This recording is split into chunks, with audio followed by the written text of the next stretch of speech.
Assalamualaikum warahmatullahi wabarakatuh. Berjumpa lagi bersama saya. Perkenalkan lagi nih, sebelumnya saya Eva Retna Mulyani, mahasiswi UIN Wali Songo, tepatnya di Fakultas Psikologi dan Kesehatan, jurusan Psikologi. Oke, baik teman-teman, kali ini kita akan ngebahas apa sih? Nah, kita akan ngebahas mengenai temanya itu adalah masalah harus diselesaikan. Nah, sebelumnya untuk mengawali nge-refresh pembicaraan kita kali ini, saya mau ngasih tebakan nih buat teman-teman. Mungkin teman-teman bisa nebaknya di diri sendiri, mungkin juga bisa diterka-terka ya dalam waktu yang saya berikan. Oke, yang pertama, ada tebakan. Nih dia. Tebakannya adalah ini. Nah, silakan teman-teman buat sebuah kalimat dari gambar yang sudah tersusun dan juga dari kode-kode yang telah diberikan. Aduh, kode. Nah, langsung aja nih teman-teman. Saya kasih waktu selama beberapa detik. Langsung teman-teman jawab kira-kira apa ya, dan juga saya akan jawab yang benar itu apa. Kira-kira benar gak sih? Kita jawab ya. Silakan dilihat, diperhatikan baik-baik. A few moments later. Nah, jawabannya adalah udah pada makan belum? Silahkan nanti langsung teman-teman setelah ataupun selagi nyetel video ini, teman-teman langsung boleh komen ya. Teman-teman udah pada makan apa belum? Oke teman-teman, kalau kita berbicara mengenai masalah, apa sih itu masalah?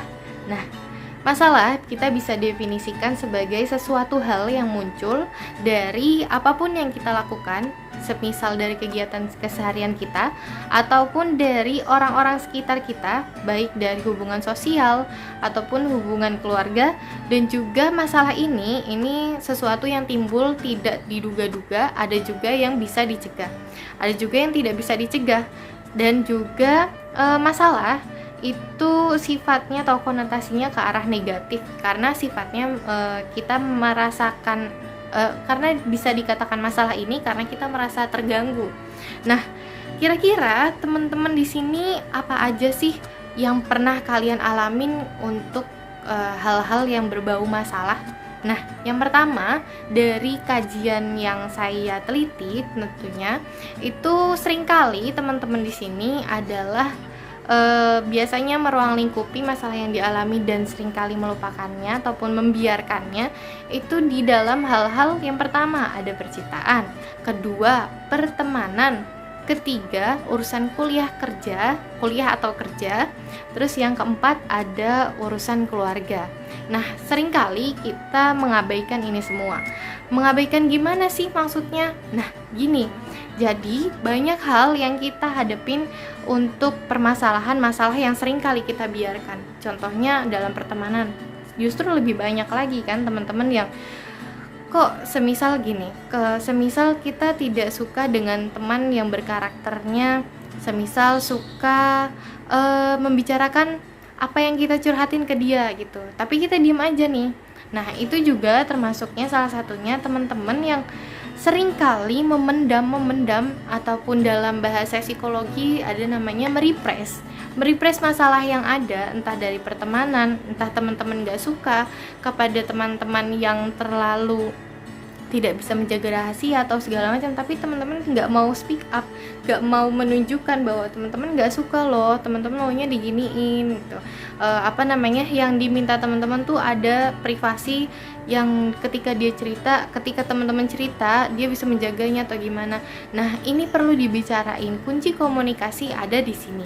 Dan kalau semisal kunci komunikasi itu tidak bisa teman-teman mulai, maka ini yang terjadi, masalah terus menumpuk dan akibatnya nanti akan berdampak di kemudian hari. Seringkali yang bisa terjadi adalah permasalahan seperti ini nih teman-teman. Yang pertama itu ada masalah dengan teman dan akhirnya circle pertemanan semakin mengecil, tetapi tidak ada tempat cerita untuk untuk berbagi cerita, dan sehingga bisa depresi, terus bisa stres, terus juga bisa di dalam percintaan ini ketika depresi dan stres ini tidak bisa ditanggulangi, maka bisa menyebabkan adanya timbul keinginan untuk bunuh diri dan banyak hal lainnya yang mungkin akan menjadi sebuah pemicu dari faktor yang masalah teman-teman tidak selesaikan ini. Dan dari itu semua bisa juga kita menyelesaikannya menggunakan tipsnya seperti ini. Di sini saya akan menyajikan sebuah teori di mana teori ini membahas mengenai open mind, open heart, dan juga open will. Apa itu? Oke, kita masuk pada pembelajaran yang dimana ini juga bisa jadi tips buat teman-teman, dimana kita perlu tahu yang namanya pola kebiasaan individu ini. Ada yang namanya pola teori U, ataupun yang diungkapkan oleh dari Schemmer, yaitu mengatakan bahwa dimana di sini teman-teman bisa lihat ya, ada yang bentuknya huruf seperti huruf N dan juga ada yang bentuknya seperti huruf U atau U. Nah, di sini teman-teman juga bisa lihat bahwa ketika teorinya ketika bentuknya itu seperti huruf N, maka di sini ada kemunculan yang terjadi. Ada yang pertama, ada namanya tekadnya itu akan tertutup atau cenderung ketakutan, dan juga dia tidak bisa berubah seperti halnya mendapatkan hal-hal yang positif atau berubah ke arah positif dari masalah yang dihadapi, karena adanya ketakutan di sana. Contohnya apa? Contohnya semisal itu yang saya katakan di awal adalah contohnya ketika seorang remaja ataupun kita yang di dewasa awal mendapatkan seseorang pasangan yang toksik. Nah, maka ketika kita tidak bisa beropen mind, open heart, dan open will, maka kita akan terpuruk di situ saja. Yang justru akan terjadi adanya tekad tertutup, hati tertutup, dan adanya kemarahan dan kebencian tetapi juga tidak bisa diungkapkan, dan adanya penyangkalan di sini. Dan adanya penyangkalan bahwa enggak kok pasanganku biasa aja, enggak kok pasanganku baik. Nah, seperti hal-hal itulah yang membuat kita tidak bisa bergerak maju ataupun bergerak yang lebih baik. Nah, pikiran tertutup dan di sini ketidakpedulian. Nah, ini ketidakpeduliannya itu antara kita tidak bisa mau mendengar dari teman yang memberikan solusi ataupun teman yang membantu kita dari pengeluaran kita dari keterjebakan atau situasi kita yang sedang mengalami masalah tersebut. Nah, ketika kita pakainya teori U ataupun teori yang bentuknya huruf seperti huruf U ini, maka yang terjadi adalah namanya yang tadi saya katakan, ada open will, open mind, open heart, sama open will. Di mana ada pembukaan pikiran ataupun kita memulai melihat lagi sekeliling kita dengan jernih, bagaimana sih kira-kira yang bagusnya itu, yang baiknya, yang benarnya menurut akal pikiran dan logika kita yang sehat itu seperti apa. Lalu buka hati, welas asih. Nah, di sini adalah merasakan langsung ataupun buka lagi dan sadar lagi kepada diri sendiri, terutama kira-kira yang diri kita butuhin itu apa sih, dan kira-kira bagus nggak sih dengan perasaan yang kita alamin sekarang. Kita merasakan mungkin tersiksa dan kita tetap memaksakan, bagus nggak sih kayak gitu. Nah, inilah yang dinamakan buka hati atau welas asih, yang bisa juga ketika welas asih ini kita coba untuk memahami apa yang diberi ataupun apa yang dikasihkan masukan dari teman-teman ke kita. Semisal untuk contohnya ketika teman-teman melihat kita punya pasangan toksik mungkin dan kita tidak bisa menyadari itu, kita perlu adanya welas asih. Coba dibuka dulu apa yang dimaksud teman-teman kita kepada kita yang semisal sebagai korban toksik itu maksudnya apa sih? Maksudnya baik. Oh, ternyata gini. Jadi tidak langsung dijudge atau dicap sebagai ikut campur gitu. Nah, Yang ketiga ada buka tekad ataupun buka keberanian, berani melepaskan, berani menerima. Nah, di dalam suatu keadaan situasi yang kita hadapi, kita juga perlu namanya harus menerima resiko, memikirkan resiko terlebih dahulu, dan harus mampu ataupun harus menerima resiko yang ada, karena memang ketika kita tidak menyelesaikan masalah yang kita hadapi, kita harus menanggung resiko. Ketika kita harus bangkit dari keputusan untuk meninggalkan, misalkan meninggalkan pasangan yang toksik tadi, kita juga harus menerima resiko. Nah, disitulah yang dinamakan teori U. Kita belajar mulai pada ke arah berpikir logika ya, lebih ke arah menyadari ataupun self efikasi ke diri kita. Self, yang penting adalah self, yaitu memahami diri sendiri, self aware ataupun sadar untuk ke diri sendiri telah terlebih dahulunya. Nah, seperti itu teman-teman. Nah, untuk pembahasan selanjutnya ini mungkin teman-teman bisa kita selingin dulu yuk ke ice breaking seperti apa sih? Oke. Kita telah melepas dari teori yang telah kita bahas sebelumnya. Nah, di sini saya akan ngasih tebakan lagi nih buat teman-teman. Tebakannya kira-kira apa ya? Oke, kita langsung nampilin aja. Ini dia. Nah, di sini ada sebuah gambar. Kira-kira apa sih ini yang bisa disusun dari kalimat ini? One eternity later. Sehat selalu. Teman-teman, kita tidak lupa untuk menjaga diri kita sendiri ya, terutama, dan untuk menjaga keluarga kita, orang lain, dan orang-orang yang kita cintai.